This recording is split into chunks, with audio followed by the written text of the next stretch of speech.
صلى الله عليك يا رسول الله صلى الله عليك يا رسول الله صلى الله عليك يا رسول الله. الصلاة والسلام عليك يا رسول الله. الصلاة والسلام عليك يا حبيب الله. الصلاة والسلام عليك يا نبي الله. الصلاة والسلام عليك يا خليل الله. الصلاة والسلام عليك يا صفي الله. الصلاة والسلام عليك يا ولي الله. الصلاة والسلام عليك يا خير خلق الله. الصلاة والسلام عليك يا نور عرش الله. الصلاة والسلام عليك يا أمين وحي الله. الصلاة والسلام عليك يا من زينه الله. الصلاة والسلام عليك يا من شرفه الله. الصلاة والسلام عليك يا من كرمه الله. الصلاة والسلام عليك يا من عزمه الله. الصلاة والسلام عليك يا من علمه الله. الصلاة والسلام عليك يا من سلمه الله. الصلاة والسلام عليك يا من اختاره الله.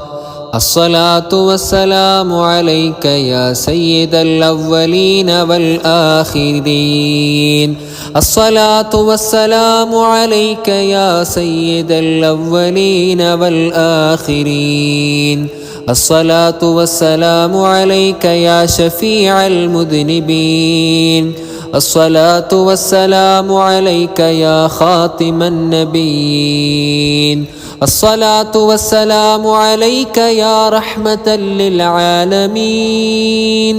الصلاة والسلام عليك يا إمام المتقين.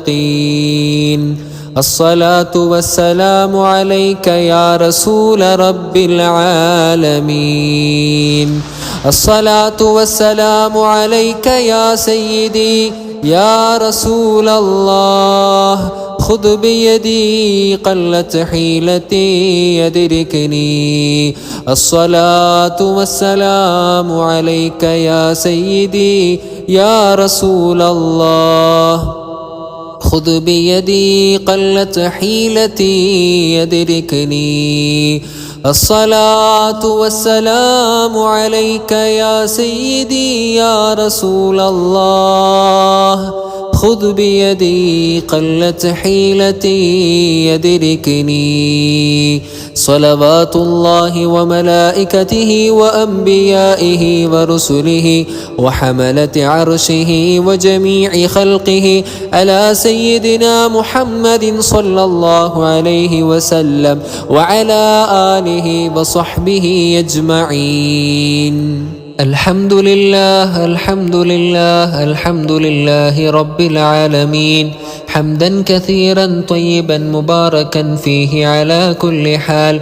اللهم صل على سيدنا محمد وعلى آل سيدنا محمد صلاة تنجينا بها من جميع الأهوال والبليات وتسلمنا بها من جميع الأسقام والآفات وتطهرنا بها من جميع السيئات وتغفر لنا بها جميع الخطيئات وتقضي لنا بها جميع الحاجات وترفعنا بها عندك على الدرجات وتبلغنا بها قصى الغايات من جميع الخيرات في الحياة وبعد الممات.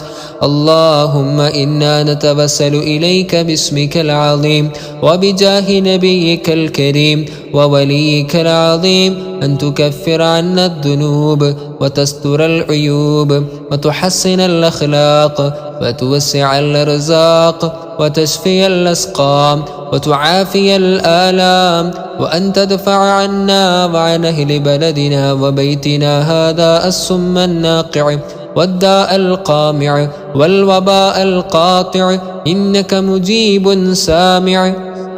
وأن تصرف عنا الطاعون والبلاء وتعصمنا من إنزال قهرك والوباء، وتحجبنا بنورك من شر عدونا وشر الملعون ومن شر الوباء والطاعون. اللهم لا تؤاخذنا بسوء أفعالنا ولا تهلكنا بخطايانا. اللهم إنا نسألك أن تعيذنا من عذاب القبر وتؤمننا من الفزع الأكبر وتنجينا عن دار البوار وتسكننا الفردوس من دار القرار بحق سيدنا محمد صلى الله عليه وسلم وآله الأبرار.